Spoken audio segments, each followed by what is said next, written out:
Hello అందరికీ.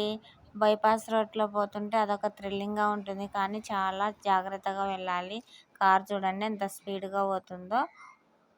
నేను శ్రీలక్ష్మమ్మ టెంపుల్కి వెళ్తున్నాను. చాలా రోజుల తర్వాత వెళ్తున్నాను. దారి మధ్యలో కొంచెం నడచాలి. ఇద్దరు చూడండి గుడి.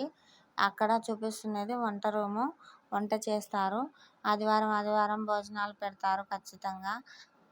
అమ్మవారికి తడి బట్టలతో పొర్లు దండాలు పెడితే మన నొప్పులు, మన ఒంటికి సంబంధించిన రోగాలకు సంబంధించిన ఏదైనా సరే తగ్గిపోతుందండి. ఇక్కడికి వెళ్తే సంతాన ప్రాప్తి కూడా ఖచ్చితంగా కలుగుతుంది. మా బాబు ఇక్కడికి వెళ్ళినాకనే పుట్టినాడు. అమ్మవారికి 5 వారాలు తిరిగినామండి నిష్టగా. ఇదిగో చూపిస్తున్నాను చూడండి, ఆ బాబే. ఇదో రాళ్ళగుట్టలో వెలిసిన తల్లి, రాళ్ళగుట్టలో వెలిసిన శ్రీలక్ష్మమ్మ, దుర్గమ్మ. ఈ అమ్మవారికి పైన గోపురం లేదంటండి, అందుకు అలా ఉంది. మా పక్కన జనాలు ఉన్నారు చూడండి, అక్కడ ఇంకా అమ్మవారు ఉన్నారు.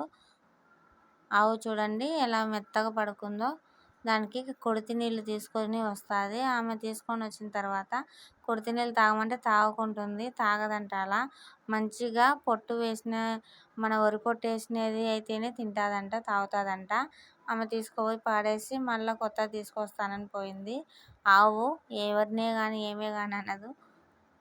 ఇక్కడికి వచ్చిన జనాలు ఈ ఆవు పంచకం తీసుకొని తాగి ఇంటికి తీసుకుపోతారు. చూడండి మంచి నీళ్ళు అయితేనే తాగుతుంది. ఆవుకున్న గుణం కూడా మనకు లేదు మనుషులకి. ఇక్కడికి జనాలు చాలా మంది వస్తారండి. 100 మందికి పైగానే వస్తారు. ఎక్కడెక్కడి నుంచో వస్తారు. తాడిపత్రి, అనంతపురం, తెలిసిన వాళ్ళందరూ వస్తారు. కార్లు, జీపులు, బైకులు పట్టవండి ఇక్కడ.